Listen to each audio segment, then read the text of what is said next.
Hey everyone, welcome back to Carniac. When Honda built the first NSX in 1990, it wasn't trying to make a car, it was trying to make a point. That precision, logic, and engineering could outclass the world's loudest and most emotional supercars. This wasn't built in a castle in Modena, it was built in Tochigi by the same people who made Civics and Accords, yet it changed the supercar rulebook forever.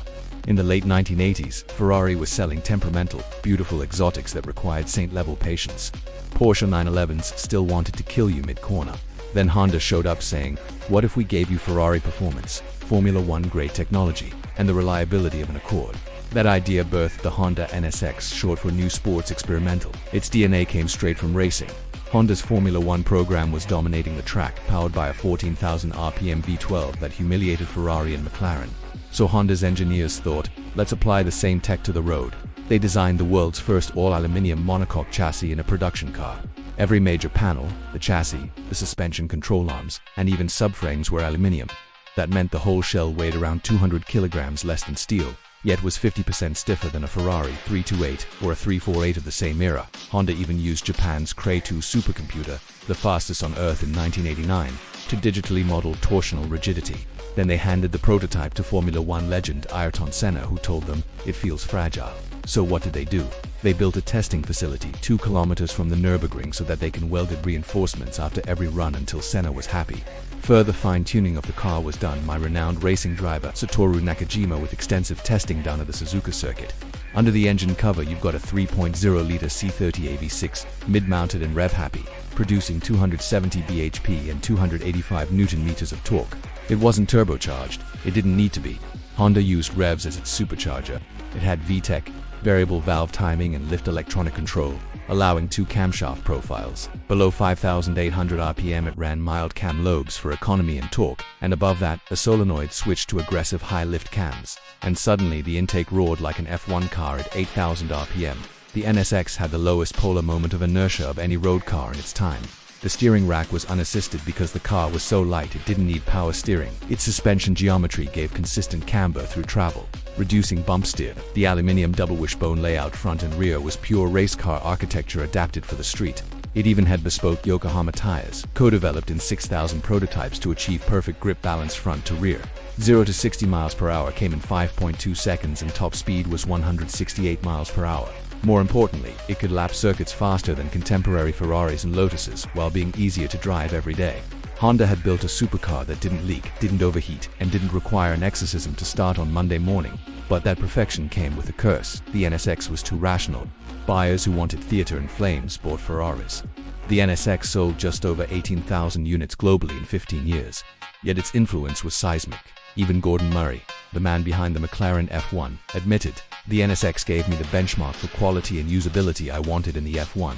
Fast forward to 2016, Honda brought the name back, but this time the NSX was no longer just analog precision, it was electronic symphony. At its heart was a 3.5-liter twin-turbocharged V6, codenamed JNC1, paired with 3 electric motors, 2 up front and 1 on the rear axle. Combined output was 573 bhp and 645 Newton-meters of torque. It sent that power through a 9-speed dual-clutch transmission and all-wheel drive system. 0 to 60 miles per hour came in 2.9 seconds and top speed was 191 miles per hour, solidly in supercar territory, faster than many Ferraris, McLarens, and even some Teslas. Honda engineering once again shone through. Each front wheel got its own electric motor, which meant instant torque vectoring, the ability to pull the car into corners by powering the outside wheel and regenerating on the inside. No lag, no delay, just physics reprogrammed in real time. Its hybrid system continuously calculated yaw slip and traction hundreds of times per second.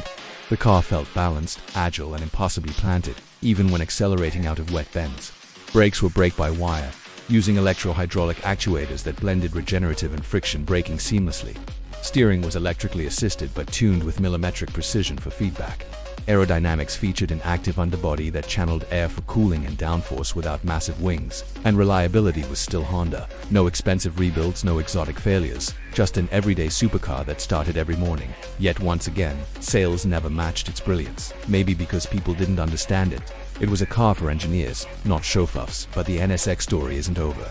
Honda has confirmed it's working on a new generation sports car, likely an electric NSX successor launching around 2026 to 2028, codenamed as part of the Honda Zero series. This next NSX could use solid-state batteries, dual-motor torque vectoring, and learnings from the company's F1 hybrid systems, instant EV torque, four-wheel control, and the same engineering purity that defined the 1990 original could make the next NSX a game-changer. If the first NSX made supercars usable and the second made hybrids thrilling, the next one might make EVs emotional.